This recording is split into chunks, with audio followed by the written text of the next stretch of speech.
Hi, you are practicing High Court Advocate. Today I am talking about రీసెంట్గా ఒక call వచ్చింది. విజయవాడ నుంచి ఒక ఆమె కాల్ చేసి మా పేరెంట్స్ నాకు 70 లక్షలు ఖర్చు పెట్టి ఒక 60 lakhs వరకు డౌరీ ఇచ్చి మ్యారేజ్ చేశారు.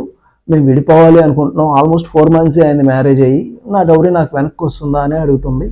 So what is said is వస్తుందమ్మా. ఇన్ కేస్ మీరు కనుక మీ డౌరీని లీగల్గా ఐదర్ త్రూ ఫిక్స్డ్ డిపాజిట్ ద్వారా కానీ, బ్యాంక్ ట్రాన్సాక్షన్ ద్వారా కానీ, చెక్ ద్వారా కానీ, డిమాండ్ డ్రాఫ్ట్ ద్వారా కానీ మీరు కనుక మీ వియంకుల వారికి అంటే మీ అత్తమామలకు కానీ లేకపోతే మీ హస్బెండ్కి కానీ మీరు ఇచ్చినట్టయితే ఖచ్చితంగా మీరు దాన్ని క్లెయిమ్ చేయొచ్చు. మీరు ప్రూవ్ చేసుకోగలగాలి ఇంత అమౌంట్ ఇచ్చాము అని. అయితే మీరు ప్రూవ్ చేసుకోలేకపోతే కనుక మీరు ఆ అమౌంట్ని మీరు క్లెయిమ్ చేయడం కుదరదు.